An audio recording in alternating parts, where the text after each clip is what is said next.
الحمد لله رب العالمين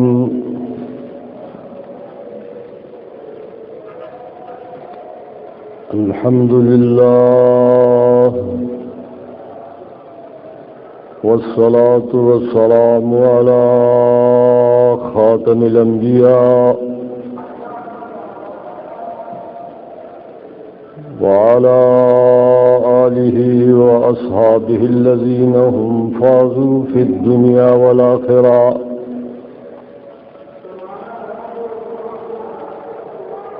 أما بعد فأعوذ بالله من الشيطان الرجيم بسم الله الرحمن الرحيم وإلهكم إله واحد لا إله إلا هو الرحمن الرحيم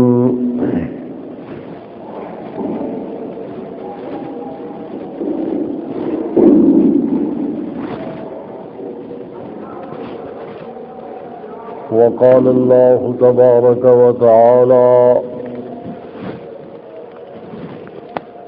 هو الذي أرسل رسوله بالهدى ودين الحق ليظهره على الدين كله ولو كره المشركون وقال إمام الأنبياء عليهم الصلاة والسلام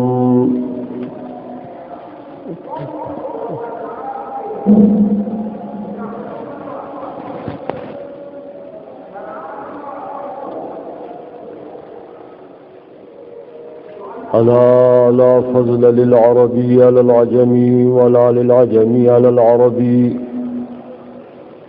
ولا لأحمر على أسود ولا لأسود على أحمر إلا بالدين والتقوى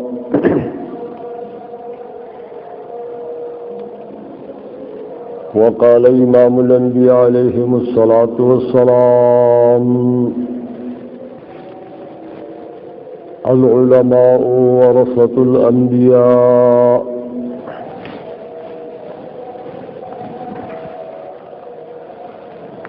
وقال إمام الأنبياء عليهم الصلاة والسلام إنه لا نبي بعدي ولا أمة بعدكم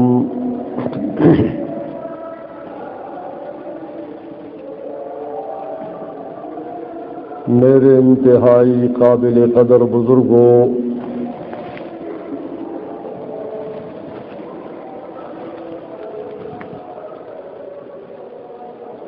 2021 کا یہ تیسرا مہینہ شروع ہے، جنوری، فروری اور مارچ۔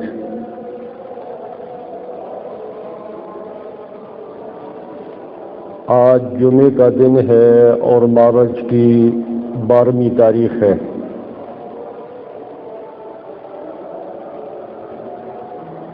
دو 2021 میں ہم نے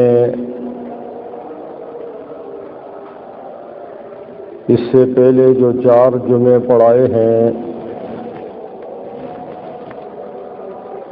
ان جمعوں میں بھی ہم نے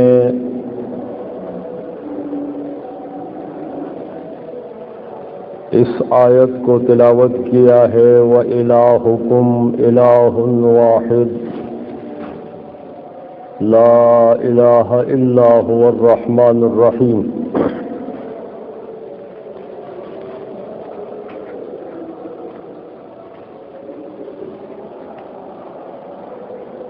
اور موضوع یہ چلا رہے ہیں کہ الہ کا ترجمہ کیا ہے،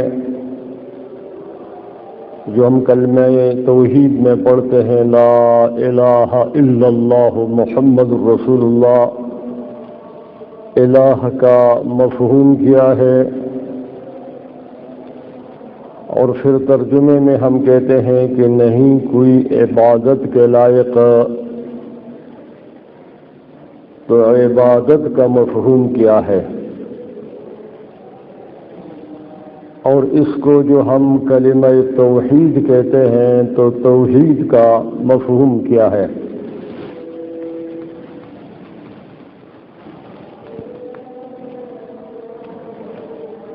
اور پھر قرآن پاک میں ایک آیت آتی ہے اطیعوا اللہ و اطیعوا الرسول و اولی الامر منکم. تو اطاعت کا مفہوم کیا ہے؟ الہ کا مفہوم، توحید کا مفہوم، عبادت کا مفہوم اور اطاعت کا مفہوم.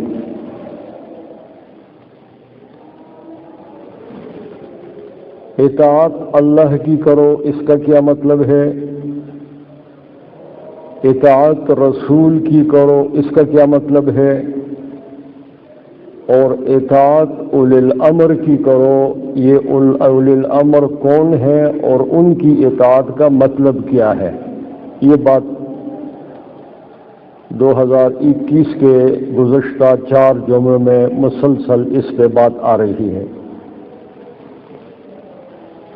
آج یہ 5واں جمعہ ہے جو اسی موضوع پہ چل رہا ہے.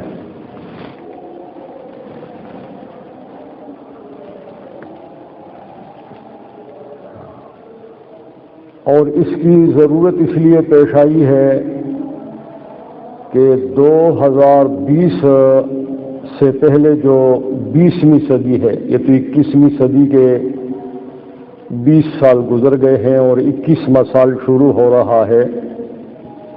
21ویں صدی سے پہلے جو 20ویں صدی ہے،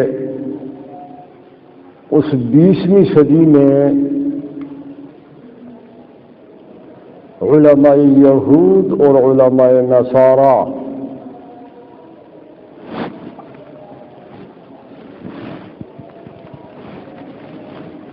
ایک بات اس وقت یہاں یہ بھی ذہن میں رکھیں کہ اس وقت کشمکش جو ہے دنیا میں وہ ابراہیمی ملتوں کے درمیان ہے، سابی ملتوں کے درمیان میں نہیں ہے.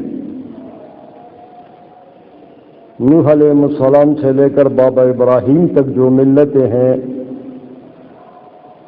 وہ ایسے عشری قسم کے تو ہیں، یا اپنی ڈر کی وجہ سے یا کسی غرض کی وجہ سے کسی کا ساتھ دے رہے ہیں، لیکن ان کا کوئی مذہبی جھگڑا دنیا میں نہیں ہے اور کشمکش مذہبی وہ نہیں رکھتے.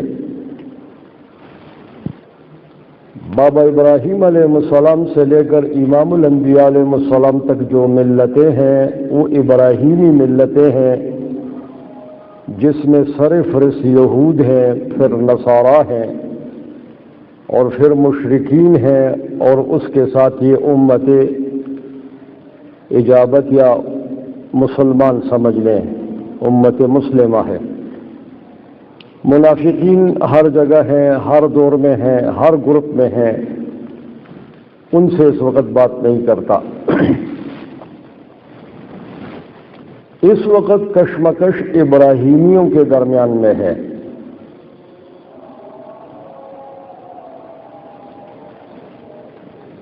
ایک بات یہ علم میں رہے،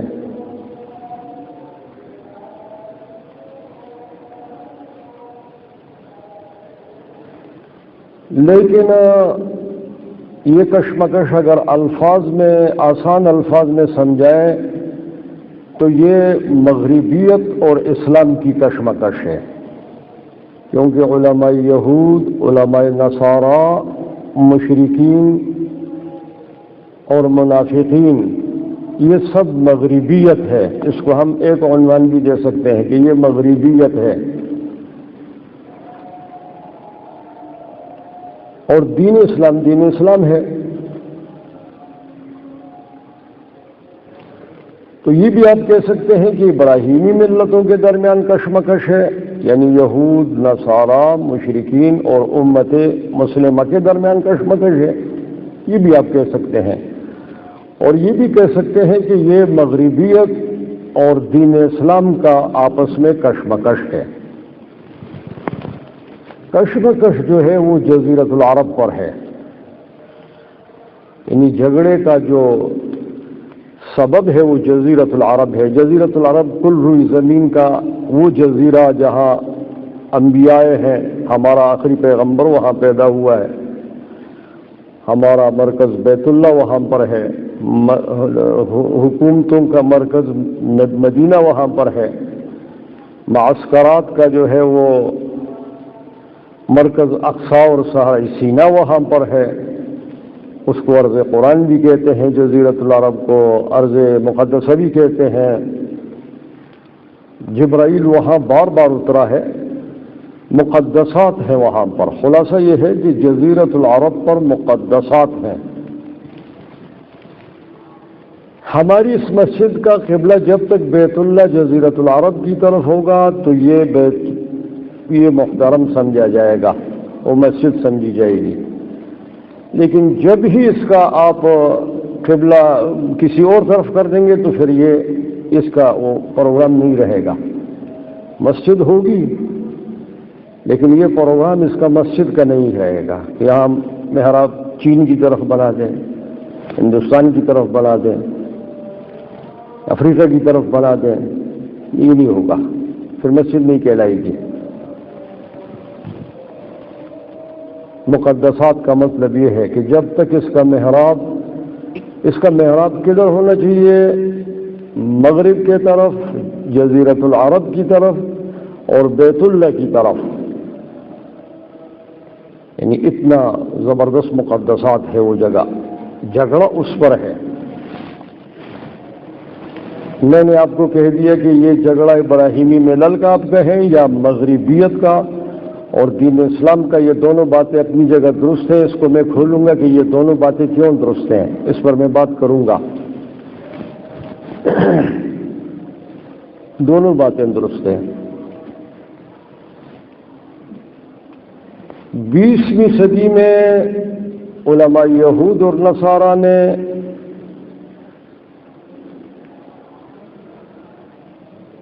یہ دعویٰ کیا کہ بھئی جس طرح مادے پر ہمارا قبضہ ہے، جدید مشینری آلات پر ہمارا قبضہ ہے، سائنس پر ہمارا قبضہ ہے، اور جدید جتنے اختراعات اکتشافات ہیں، راکٹوں اور ایٹم بم سے لے کر ٹچ موبائل اور نیچے تک، یہ سب ہمارا معاملہ ہے، اس پہ ہمارا قبضہ ہے۔ اگرچہ یہ فلسفی ہندوستان سے یونان گئی ہے، یونان سے مصر آئی ہے، مصر سے اندلس گئی ہے، اندلس سے پھر وہ مغربی فلاسفہ اس کو لے گئے ہیں، اور چونکہ ہمارا سقوط ہوا تو سقوط کی وجہ سے جو ہے ہم رہ گئے، ہم اس تھیوری کو تجربات میں نہیں لا سکے۔ حالانکہ مادے پر تجربات سب سے پہلے مسلمان فلاسفہ نے کی ہے، پوری تاریخ اس میں بھری ہوئی ہے۔ مغرب نے یہ کہا، اب میں یہ الفاظ اس طرح استعمال کر لوں گا کہ مغرب نے یہ کہا کہ جیسے دنیا مادہ کے اوپر ہمارا قبضہ ہے، اس طرح مذاہب پر بھی ہمارا ہی قبضہ ہوگا، تاکہ ہمارا قبضہ کل کرۂ زمین پر پورا ہو جائے۔ مذہب کسی اور طرف جا رہا ہو، ہم کسی اور طرف جا رہے ہیں، تو یہ آئندہ چل کر ٹکراؤ ہوگا، اس لیے مذہب بھی ہم مرتب کریں گے، اور مادے پر تو ہمارا ہے ہی قبضہ۔ ہمارے سائنسدانوں نے تجربات کیے اور دنیا کے ذہین لوگوں کو یہاں جمع کیا ہے ہم نے، اور ان سے ہم نے کام لیا ہے۔ یہ مغربی سائنسدان صرف مغرب کے نہیں ہے کہ وہ امریکہ کی پیدا شدہ ہیں، ساری دنیا سے انہوں نے چن کر لے گئے ہیں۔ جس کو دیکھا ہے کہ یہ سمجھدار ہے اور اس کا ذہن کام کر رہا ہے، اس کو اٹھا کر لے گئے، تمہارے سارے اخراجات سب کچھ ہم پورا کریں گے، ہمارے ساتھ کام کرو۔ ادھر کیا کرو گے؟ بیمار ہو جاؤ گے، ذلیل ہو جاؤ گے، لوگ تمہیں چھتر ماریں گے، تم ادھر آ جاؤ، تمہاری عزت ہوگی۔ تو جو سائنسدان مغرب میں بیٹھے ہیں وہ پوری دنیا کے ہیں،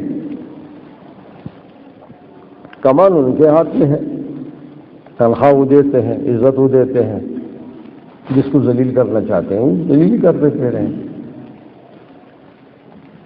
20ویں صدی میں علماء یہود اور نصارہ، جن کو ہمارے مذہبی اصطلاح میں مستشرقین کہتے ہیں، مستشرقین، مشرق سے مستشرق، اس کا عربی کے معنی یہ ہے کہ وہ علماء جو مشرقی علوم پر تحقیق کرتے ہیں، اس کو کہتے ہیں مستشرقین، باب استفعال ہے، تو مغربی علماء یعنی یہود و نصارہ کے علماء جنہوں نے شرق اوسط اور مشرق کے علوم یعنی قرآن و حدیث اور دیگر علوم پر تحقیق کی ہے وہ مستشرقین ہے. مغرب میں بڑی بڑی یونیورسٹیاں انہوں نے بنائی ہیں. ہم سے زیادہ وہ اچھی طرح عربی سمجھتے ہیں، فارسی سمجھتے ہیں، اردو سمجھتے ہیں. ہماری کتابیں وہ ہم سے بہتر انداز میں پڑھاتے ہیں. وہ پوری زندگی دی ایک مشن کے تحت ہیں. ان کی حکومتیں ان کی سرپرستی بھی کر رہی ہیں اور ان کے لیے آسانی ہے. ان کو ہم مستشرقین کہتے ہیں. وہ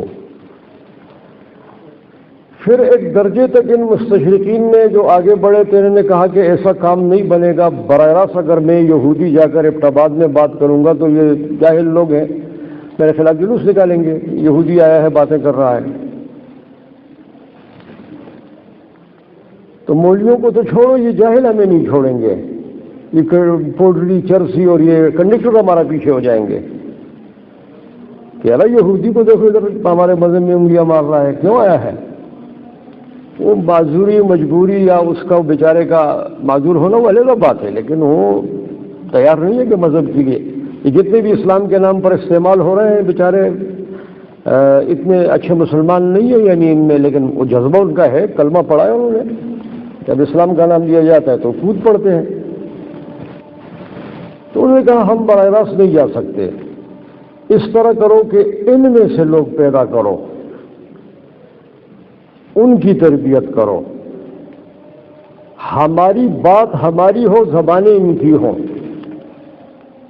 فلسفی ہماری ہو، بولیں یہ، پروگرام ہمارا ہو، لکھیں یہ.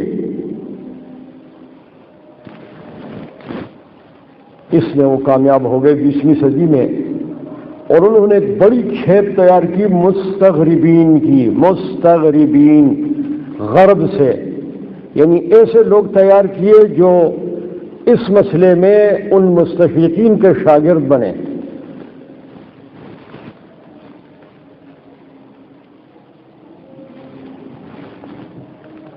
اس پر تقریباً کافی کام ہوا، تقریباً 30-40 سال کام ہوا اس پہ، 50-60 سال تک کام ہوا اس پہ، بڑا ڈٹ کے کام ہوا. اور اس 20ویں صدی کے ابتدائی نصف صدی میں تکڑے قسم کے لوگ انہوں نے عرب میں بھی پیدا کیے، مصر میں اور ادھر جس کو آپ سعودیہ کہتے ہوئے حجاز میں اور ایران میں اور ترکیہ میں بھی، وہاں پر بھی پیدا کیے، یہاں پر بھی پیدا کیے انہوں نے. پھر ان کو آپس میں جوڑا انہوں نے. فکر ایک ہی تھا، یعنی آپ دیکھتے ہو نا ایک تنظیم بناتی ہے کہ آپ صدر بن جائیں، آپ جنرل سیکرٹری بن جائیں، آپ پر مالیات کے بن جائیں. ایک تو یہ طریقہ ہے. ایک یہ کہ بھائی آپ یہ نظریہ آپ کا ہے، کہتے ہیں ہاں آپ کا، کہتے ہیں میرا یہ، تو نظریے میں وہ ایک ساتھی بن جائے. تو جب دیکھیں کہ اس کا نظریہ بھی میرا والا ہی ہے، میرا نظریہ اس کا ہے، تو ہم ایک ہی ہے. اس میں صدر جنرل سیکرٹری نہیں تھا، نظریات ایک تھے. نظریات کی جماعت بن گئی. پوری امت مسلمہ میں ایک نظریاتی جماعت مستغربین کی وجود میں آئی.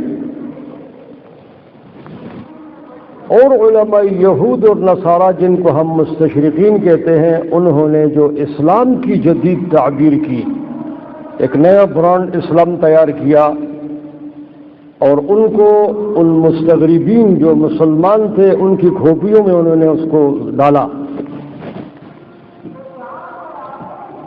اس سے فلسفہ تیار ہوا، اسلام کا ایک جدید فلسفہ تیار ہو گیا. اس پہ تقریباً کوئی نصف صدی لگی ہے.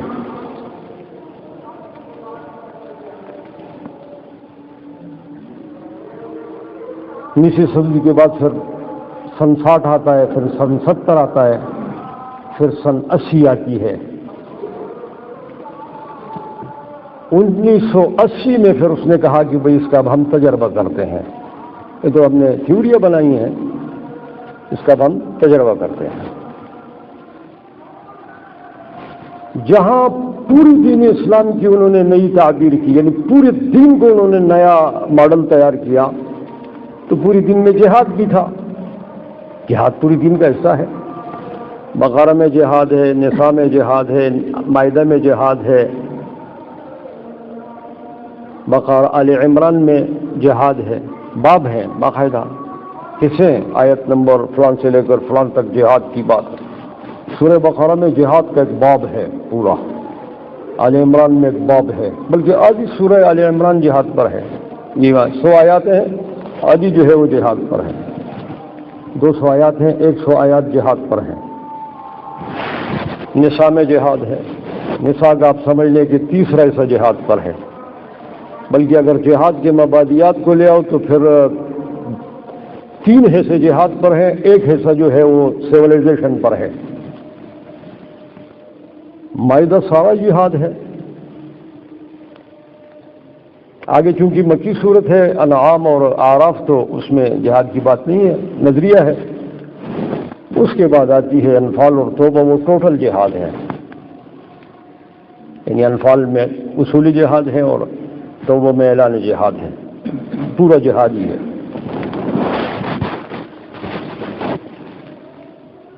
آگے چلے جاؤ، سورہ احزاب میں جہاد ہے تھوڑا سا،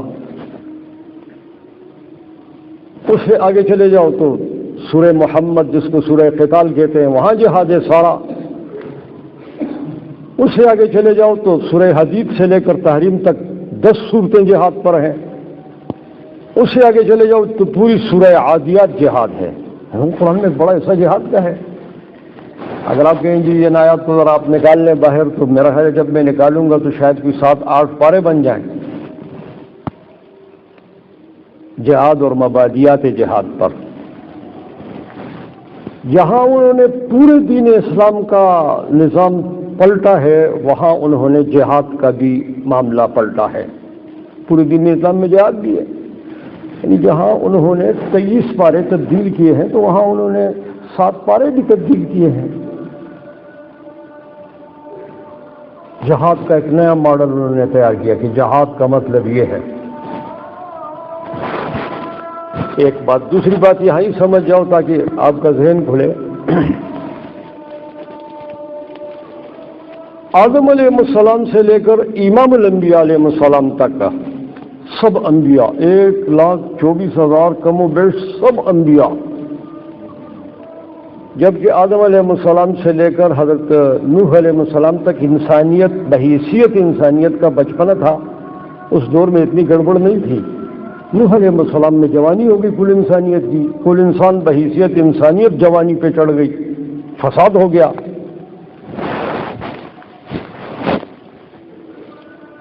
آپ یوں بھی کہہ سکتے ہیں کہ نوح علیہ السلام سے لے کر امام الانبیاء علیہ السلام تک سب انبیاء نے انسانیت کے تربیت کا یہ طریقہ بتایا ہے کہ انسان تربیت میں اپنے ذات سے شروع کرے، پہلے خود ٹھیک ہو، پھر ٹھیک ساتھی تیار کرے، پھر جو جماعت بنی ہے وہ ٹھیک ہو، پھر چلتے چلتے حکومت آخر میں آتی ہے، آخر میں حکومت آتی ہے، بالکل آخری ختم۔ آسان الفاظ میں آپ کو سمجھاؤں، قرآن میں 2 صورتیں ہیں، سورہ مزمل اور سورہ مدثر، یہ ابتدائی صورتیں ہیں جو پیغمبر پہ اتری ہیں۔ اقرا 5 آیات اترے ہیں، فاتحہ اتری ہے، مزمل اور مدثر یہ ابتدائی قرآن اترا ہے زمین پر۔ تھوڑا آگے پیچھے ہے لیکن یہ ابتدائی دور کے صورتیں ہیں یہ 2۔ ابتدائی کا مطلب یہ نہیں کہ آپ یوں کہہ دیں کہ جی پہلے تو اقرا اتری ہے، تو جہالت ہے۔ میں نے آپ کو کہا ابتدائی مرحلے میں یہ صورتیں اتری ہیں۔ سورہ اقرا پوری نہیں اتری، 5 آیات اترے ہیں۔ کیونکہ ہم فیس بک اور غلاظتوں کے اندر گھس گئے ہیں تو ہمیں نہ قرآن سے کوئی تعلق رہا ہے اور نہ کوئی سیرت سے کوئی تعلق رہا ہے۔ ہر بات کو جب تک چھیلو نہ تو سمجھ میں نہیں آتی۔ ایک مولوی سے کچھ سنا ہوتا ہے، دوسری سے کچھ سنا ہوتا ہے، تیسرے سے شد پریشان خواب من از کثرت تعبیر رہا۔ ایک آدمی نے خواب دیکھا تو پھر ایک سے پوچھا کہ کیا تعبیر ہے، اس نے ایک بتا دی، دوسرے سے اس نے دوسری بتا دی، تیسرے سے پوچھے تو اور بتا دی، 8-10 سے پوچھے، ہر ایک نے اپنی اپنی تعبیر سے کہا شد پریشان خواب من از کثرت تعبیر رہا، میرا خواب تو پریشان ہو گیا، مجھے تو کوئی تعبیر نہ ملی۔ امت مسلمہ اس وقت ان کا اسلام کے بارے میں خواب اس طرح ہو گیا ہے۔ سورہ مزمل میں اللہ کہتے ہیں یا ایھا المزمل قم اللیل، اے چادر اوڑھنے والے رات کو اٹھ کر، رات کو آدمی جب اٹھتا ہے اکیلے ہی اٹھتا ہے، اپنے ساتھ ہی باتیں کرتا ہے، اپنے رب کے ساتھ کرتا ہے، بیوی کو شور بھی نہیں کرتا کہ بیوی جاگ جائے، خوب نیند سے نہیں کرتے، بچے ہیں چھوڑے جاگ گئے شور کریں گے روئیں گے، اپنے ساتھ باتیں کرتا ہے، کنارے میں جا کر کہیں ایسی جگہ میں کہ آواز ادھر ادھر نہ پہنچ جائے۔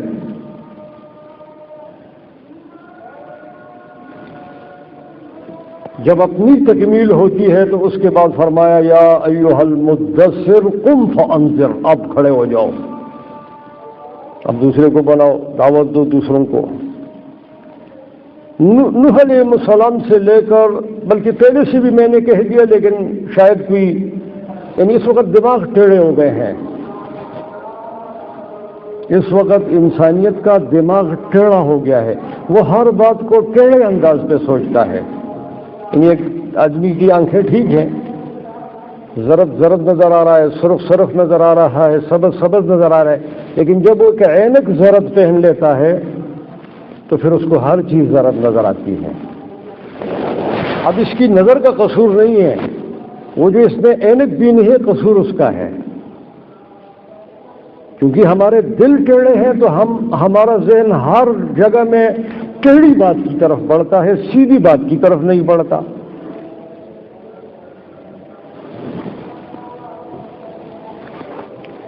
فرمایا پہلے اپنے آپ کو بناؤ، پھر دوسرے کو بناؤ، کوئی جماعت سی بنتی ہے اس کو بناؤ، جس بات کی تم دعوت دے رہے ہو وہ تمہارے اندر پہلی ہونی چاہیے، ایک ماڈل ہونا چاہیے۔ ہم نے یہی کہا نا کہ 2023 میں اردگان خلافت لا رہا ہے، یعنی ہمارا گناہ یہ ہے، لوگوں کو آگ اس لیے لگ رہی ہے۔ ہم نے کہا طیب اردگان 2023 میں خلافت لا رہا ہے، بڑی خوشی کی بات ہے۔ میں نے یہاں ایک لڑکے کو کہا، میں نے کہا یہ سنا ہے کہ لا رہا ہے، وہ کمپیوٹر میں دکھا رہا ہے۔ اس نے کہا مولوی صاحب یہاں ہی رہتا ہے، ایم اے اس نے یہاں ہی سے کیا ہے۔ کہتے ہیں مولوی صاحب بات تو آپ کی ٹھیک ہے، ہم بھی سن رہے ہیں کہ 2023 میں وہ لا رہا ہے۔ میں نے کہا کوئی ڈرامے دکھا رہا ہے سنا ہے؟ کہتے ہیں مولوی صاحب ڈرامے 500 سال پہلے کے لباس کے ہیں، وہ تو ایکٹر ہیں۔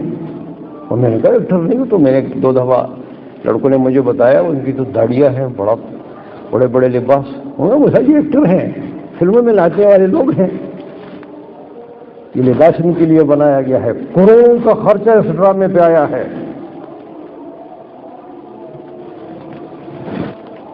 پھر اس نے کہا کہ آپ موجودہ ترکیہ کو دیکھنا چاہتے ہیں؟ تو میں نے کہا دیکھ لوں گا، یہیں سے ہم باہر نکلے وہ مجھے لے گا۔ کہتے ہیں اس وقت استنبول اس وقت کیا ہے میں بتا رہا ہوں آپ کو، یہ بہت بڑا اسکرین لگایا کہ اس وقت کا استنبول دیکھو، یعنی اس وقت، یعنی اس ٹائم پہ وہاں استنبول جو نظر آ رہا ہے، سیٹلائٹ کا جو نظام دنیا میں ہے۔ میں نے جب دیکھا تو ساری عورتیں ننگے، یا اللہ، ادھر تو ڈراموں میں کچھ اور دیکھ رہا تھا، مجھے تو اور بھی کچھ دکھایا گیا کہ بڑے بڑے کپڑے ہیں اور سر باندھا ہوا ہے، جس طرح ہمارے ہاں پرانے زمانے کی عورتیں ہیں، اور یہ تو ساری ننگی ہیں، نیم عریان ہیں، بعض تقریباً عریان ہیں۔ ولا حول ولا قوت الا باللہ۔ اور میں نے کہا یہاں خلافت آئے گی تو یہ اگر دنیا پہ خلافت لاتا ہے تو پہلے استنبول میں تو خلافت لے آئے نا۔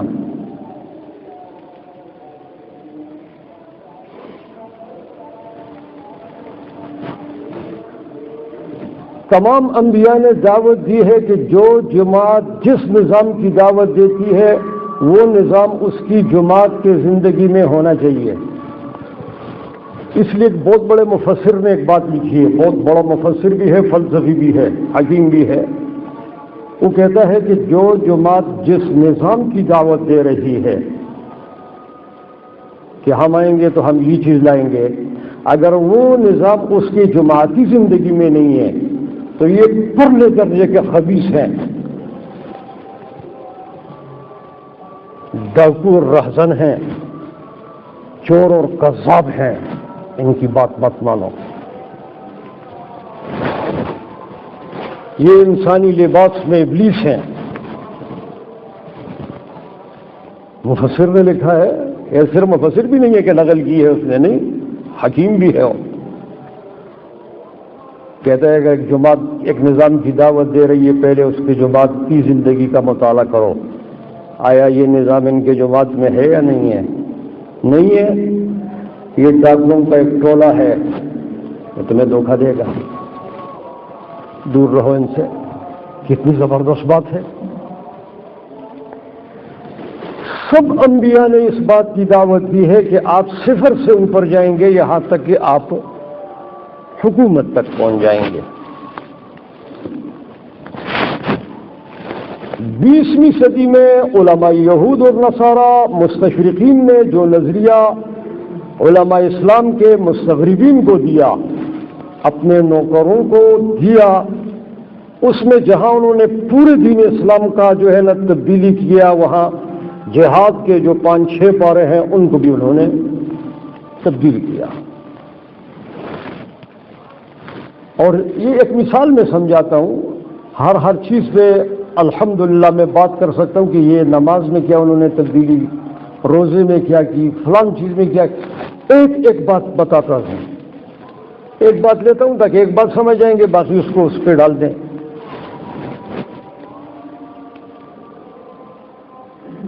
انہوں نے یہ کہا کہ جو کافر تمہیں دنیا میں ملے اس کو مار دو. ولا حول ولا قوة.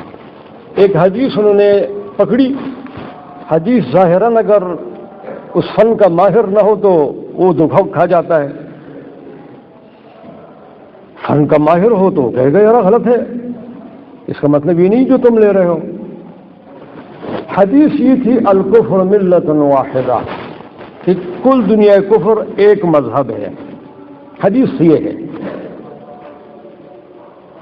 یہاں کچھ عربوں نے مجھے کہا، میں نے کہا یہ جن لوگوں کو آپ کافر مار رہے ہو یہ کافر نہیں ہیں، یہ مسلمان ہیں. درست بات ہے، ان میں کمیاں ہیں، شراب بھی پیتے ہوں گے اور بھی ان میں بہت ساری خرابیاں ہوں گی، یہ مسلمان ہیں. وہ کہتے ہیں اندر تعریف الکفر ملۃ واحدہ. میں نے کہا ہم نے وظیفے ضرور کھائے ہیں مدرسوں میں اور مسجدوں میں، اتنے گرے ہوئے لوگ نہیں ہیں.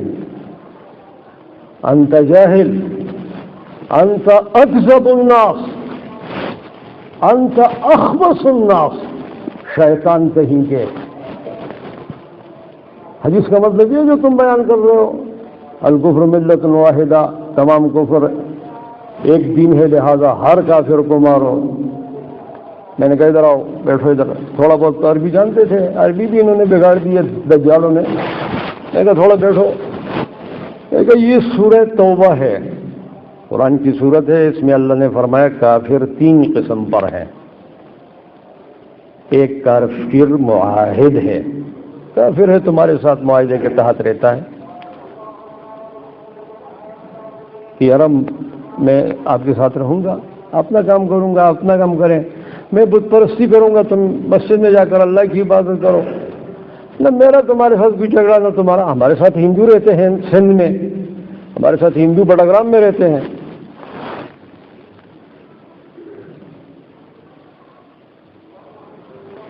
میں نے کہا یہ دیکھو آیت ہے، تم نے تو حدیث کا غلط ترجمہ کیا ہے. خبیث یہودیوں کے جنگ، مستغرب. آؤ قرآن کی آیت، میں نے آیت پڑھ کے سنائی. میں نے کہا تم خود ترجمہ. میں نے کہا تمہارے تو روابط ہیں، فون کر کے کسی اپنی دجال سے پوچھو کہ جی یہ آیت کا ترجمہ کیا ہے اپنی اس عامی زبان میں. انہوں نے عربی کو بگاڑ کے رکھ دیا ہے. میں نے کہا اپنی وہ جو زبان تمہاری ہے عربی کے علاوہ جو تم نے ایک نئی زبان بنائی ہے اس میں تم پوچھ لو کہ اس آیت کا مطلب کیا ہے. میں نہیں کرتا. ابھی ملاؤ.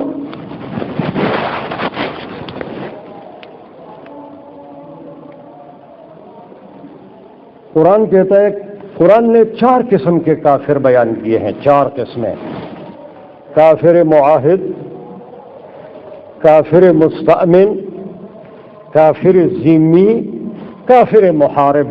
4 قسمیں قرآن نے بیان کی ہیں، آیت ہیں، صاف آیات ہیں، اس میں کوئی ایج پیج کے خلاف کر ہی نہیں سکتا، نہ کوئی بریلوی، نہ کوئی دیوبندی، نہ کوئی شیعہ، نہ کوئی فلانا بستانا، کوئی اس میں قرآن کی آیت ہے۔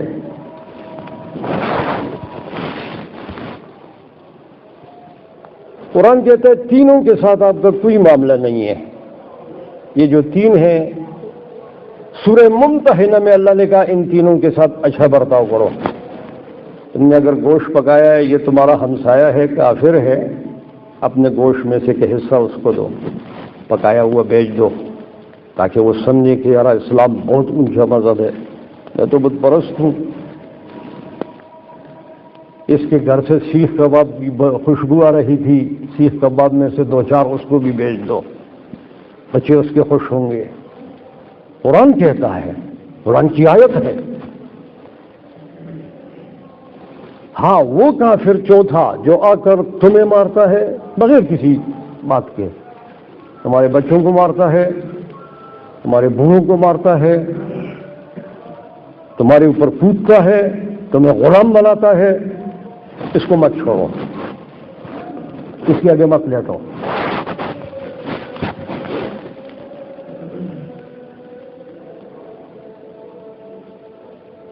تو میں نے کہا یہ جو تم نے حدیث پڑھی ہے اس کا تو تم نے مطلب یہ نکالا ہے کہ سارا کفر جو ہے وہ ایک دین ہے، تو لہذا ہر کافر کو مارو، تو ہر کافر کے پیچھے پڑو۔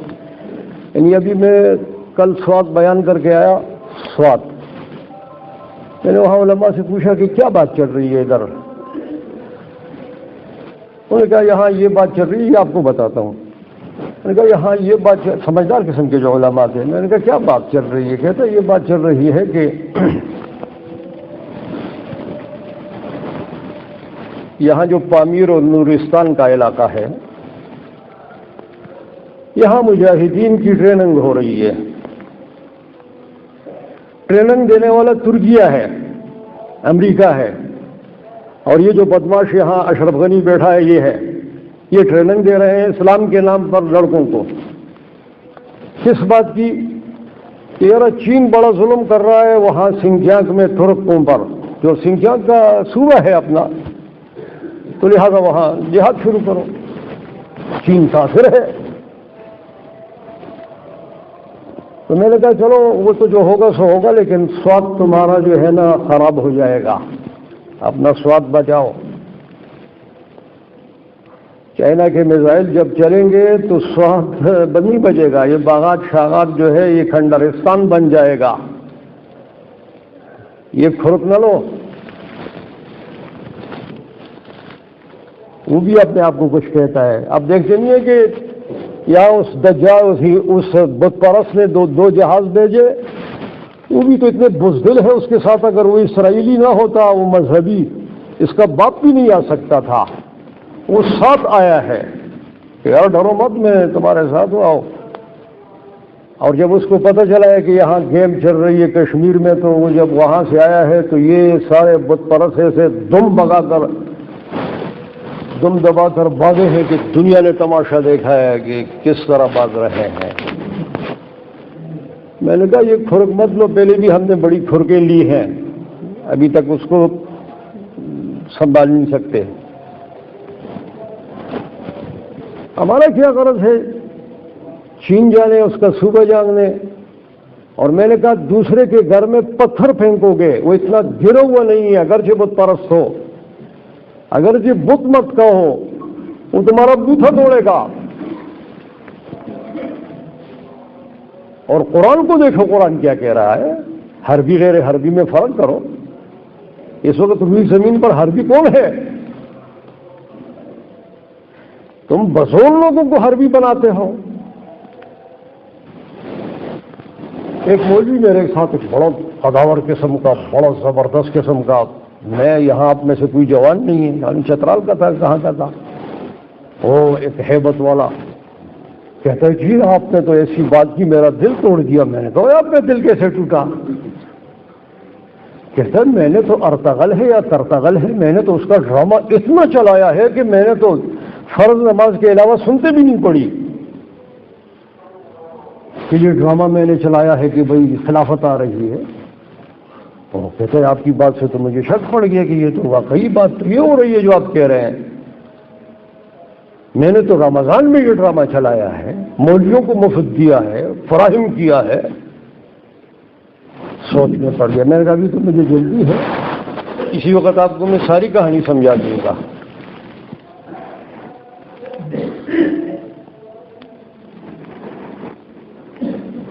بیسویں صدی میں یہود و نصارہ کے علماء مستشرقین نے جو مستغرب مسلمان نوکر چاہ کر پیدا کیے، انہوں نے جہاں پوری دین اسلام کو پلٹ کے رکھا ہے وہاں انہوں نے جہاد کو بھی پلٹ کر کے رکھا ہے.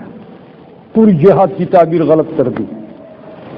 میں نے آپ کو سمجھا دیا کہ کس طرح غلط کر دی. 1980 میں پھر انہوں نے کہا کہ اس کا ہم اب تجربہ کرتے ہیں.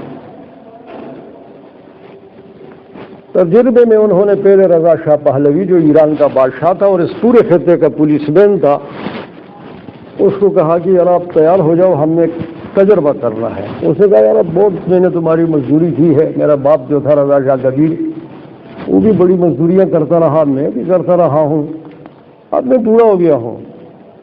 اور دوسرا یہ کہ میں تمہیں جانتا ہوں، ہم اکٹھے ہی بیٹھتے اٹھتے رہے ہیں، میں تمہارا پولیس مین رہا ہوں پورے مشرق وسطی ایشیا میں. مجھے پتا ہے کہ تم بڑے بڑے چھوٹے ہو، دان ہو، تم سپر قوتیں ہو. تم جب تم آپس میں لڑو گے تو ایران کا تو بھیجا ہی نکل جائے گا، ایران تو ختم ہو جائے گا، ہم کھنڈرات بن جائیں گے. دو طرفہ میزائل تہران میں پڑیں گے.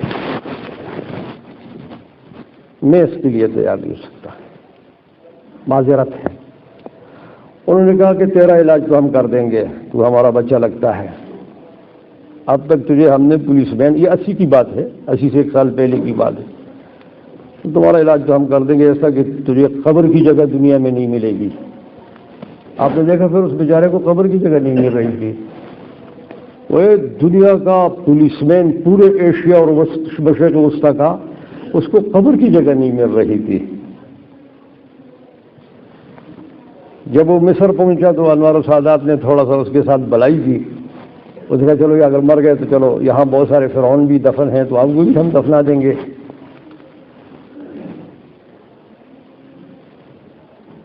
رضا شاہ پہلوی کی ایک بیٹی تھی جو کہ کنواری تھی، یعنی اس کی شادی نہیں ہوئی تھی، مطلقہ بھی نہیں تھی، اور انور سادات کا جو ہے معاملہ وہ مطلقہ تھی.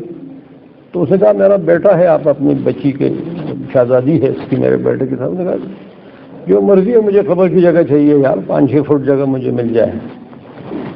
اس کو جگہ خبر کی نہیں مل رہی تھی، کوئی ملک اس کو سنبھالنے کے لیے تیار نہیں تھا. اور جنہوں نے کہا کہ ہم نے سر باندھ دیا ہے، انہوں نے ڈائریکٹ پھر سعودیہ کو کہا، ریاض کو، کہ آپ تیار ہو جاؤ. آپ نے 100 سال پہلے ہمارے ساتھ ملکہ برطانیہ کے ساتھ معاہدات کیے ہیں جو اب آ گئے ہیں منظر عام پر.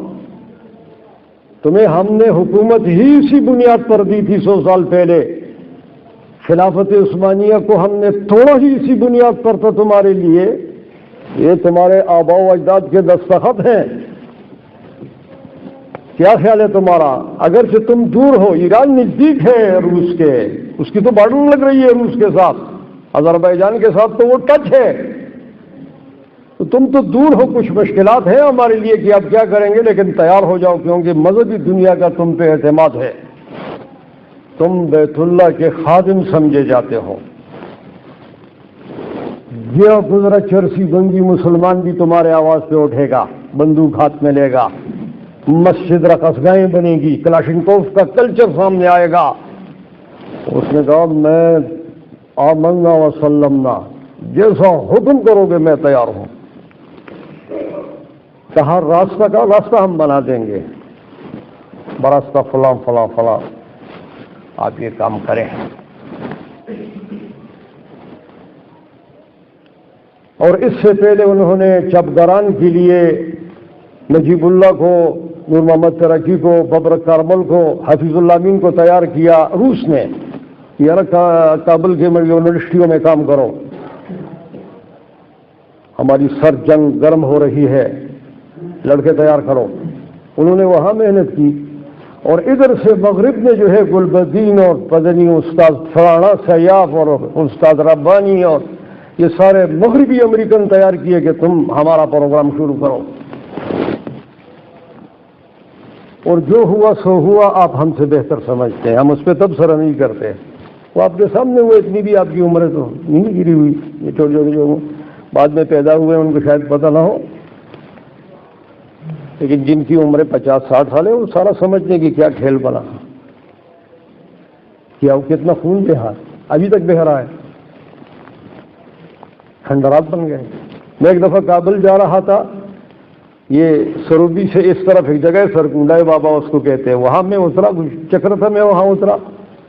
سامنے میں نے دیکھا ایک بڑی بستی ہے دریا کے کنارے پہ، بڑی خوبصورت بستی ہے. بہت خوش ہوا، میں نے کہا دیکھو صاحب دریا بہ رہا ہے، سروبی کی طرف سے جو دریا آ رہا تھا. میں نے کہا دریا کتنا خوبصورت. ادھر ہم بیٹھے 4-5 گھنٹے وہاں، آگے کسی نے بیریل لگایا ہوا تھا کہ بھائی جو آگے گزرے گا وہ 50,000 دے. وہ گاڑی والے کہہ رہا تھا یار پیسے نکالو تب جا سکتے ہو. ایسے ہی حال تو جنگل کا قانون ہے. اب جب میں دوبارہ کسی وقت گیا وہاں پر اور اسی جگہ سے میں نے گزرا تو میں نے سامنے دیکھا کہ وہ ساری کی ساری بستی کھنڈرات ہیں، ایک گھر بھی نہیں ہے، سب کھنڈر بنا ہوا ہے. توبہ. قوم عاد اور قوم سمود کی آیتیں میں قرآن میں دماغ میں پھرنے لگ گئی کہ اللہ نے ان قوموں کو کس طرح تباہ کیا.